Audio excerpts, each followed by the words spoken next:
Hello everyone, and welcome to day 7 of TryHackMe's Advent of Cyber. If you're a returning viewer to my channel, you have no idea what's going on.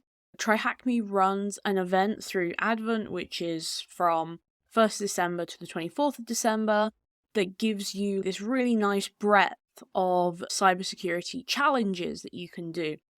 And I participated last year, I did all the days last year, I really do recommend it.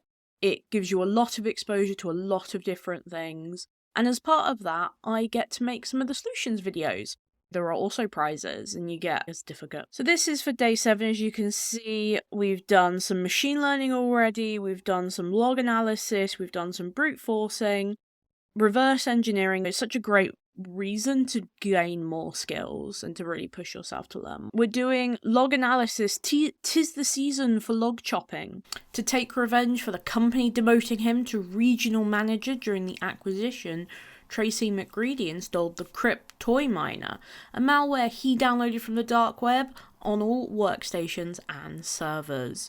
Even more worrying and unknown to McGreedy, this malware includes a data stealing functionality, which the malware author benefits from. The malware has been executed and now a lot of unusual traffic is being generated. What's more, a large bandwidth of data is seen to be leaving the network. Forensic McBlue assembles a team to analyze the proxy logs and understand the suspicious network traffic. So the first thing we're going to do is we're going to start the machine. So this does not require the attack box, this only requires the machine, but it will fill up half your screen just like the attack box does. So we've got some logs, some proxy logs, which show what was happening on this network.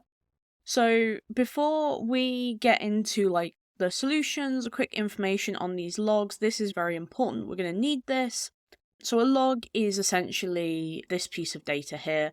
It gives us the source IP address, the timestamp, the request that it made, the status code, and the user agent. Now these are proxy logs, so a proxy will sit between your computer and the internet, and it essentially allows you to pass your connections through a secondary server. And you can see there's a lot of indicators here, so if a malicious file is being downloaded, if there's a lot of data exfiltration, if there's a continuous C2 connection, all of those are evidence of a breach. Okay, so before all that though, we need to talk about two kind of key things for this room. The first is the pipe character, that's the little bar. It's used very often in the Linux command line. It essentially takes the output of one command and uses it as the input for another command, so you can chain your commands. And this is something that's really powerful when you start to learn a lot more about the Linux command line, because this enables you to have one-liners that go into a bunch of different tools. The second one that we need to have a chat about is the cut command. So cut is essentially this way you can break a file up into columns. So you do cut-d, D stands for delimiter. That's basically saying, hey, what are the actual characters between your columns called? So if you're dealing with a CSV, a comma-separated value list, your delimiter is a column, a comma. If you're dealing with input that has spaces, that's where you use a space. And as we'll see, we will also need to use a colon as well, because again, we're trying to break up something into columns. And essentially, because it deals with it in this column-y way, you can use it to output the entire column results rather than just a single row in the column. Okay, so we're going to do this all completely in the terminal. So I'm just going to start the terminal here. Okay, so the first thing it asks us to do is to navigate to the access log. So we're going to go cd desktop, because we're in the home directory at the moment, artifacts, and then we're going to do ls lah to see what files are in there.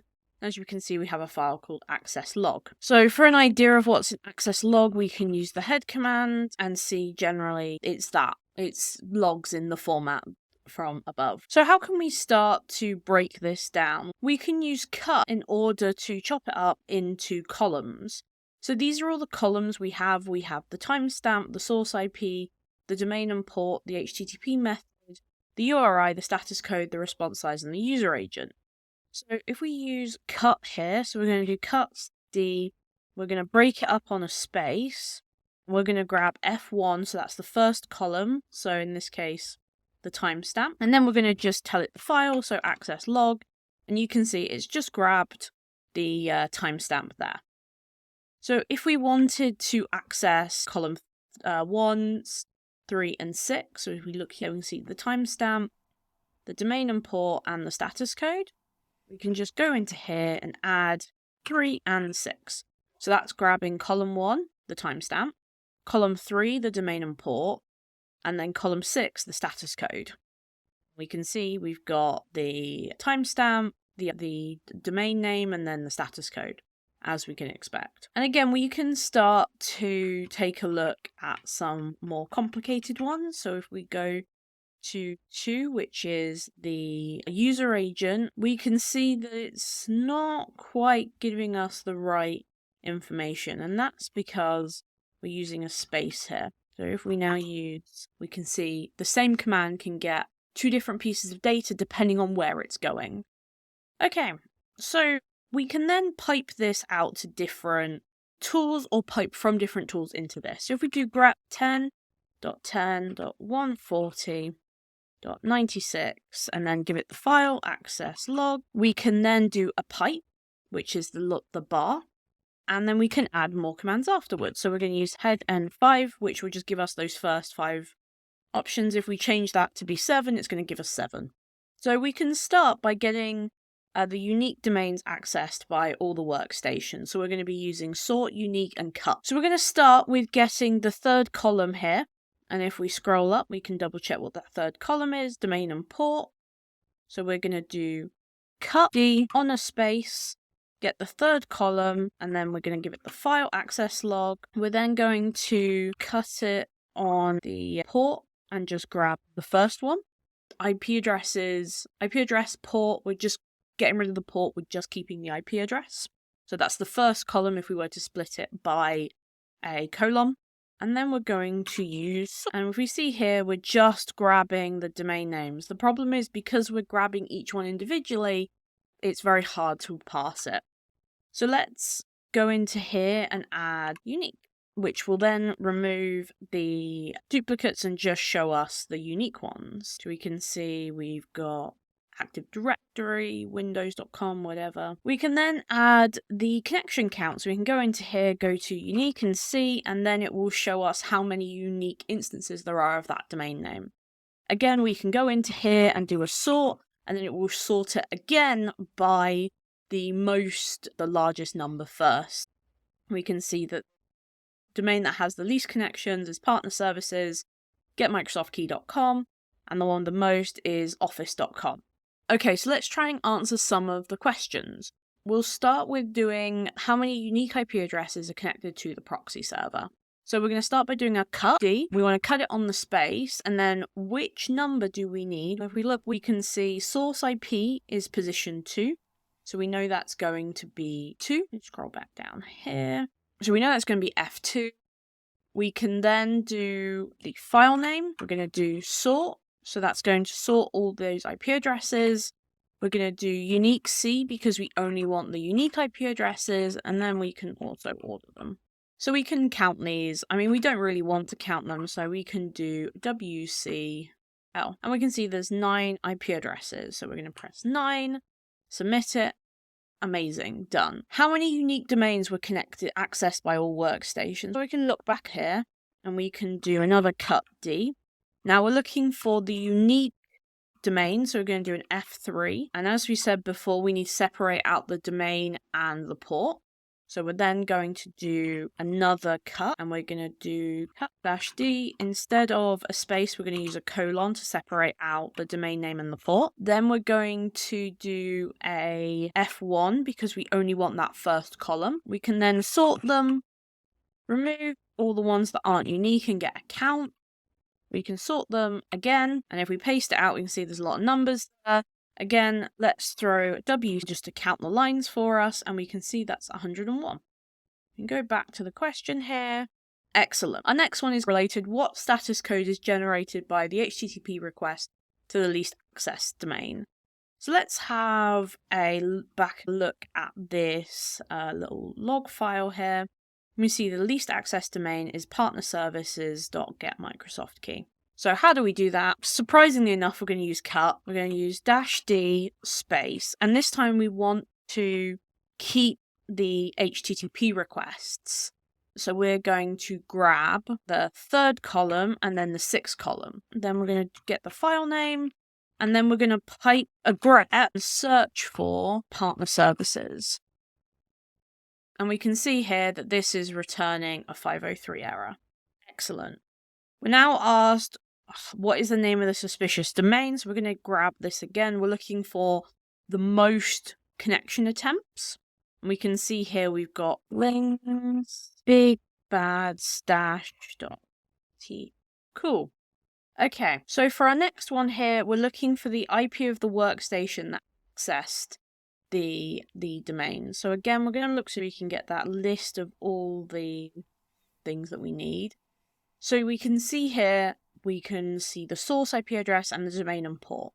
And again, we're going to use cut D, cut it on the spaces. That will separate it out into this position, -F, and we're going to grab the source IP address, the domain and the port, and then we're going to make sure that's an access log, and then we're going to grep for cross-big. We can see, based on this, the IP address is 10.10.185.125. So we can go in here, 10.10.185.225, and submit it, and done. How many requests are made to the malicious domain in general? We can do WCL just to get the count. 1. So having received the exfiltrated data, what is the hidden flag? So we're going to go back up to the tutorial part of this and do this part here. So we can, now we know the suspicious domain, we can do grep, and then we're going to grep for links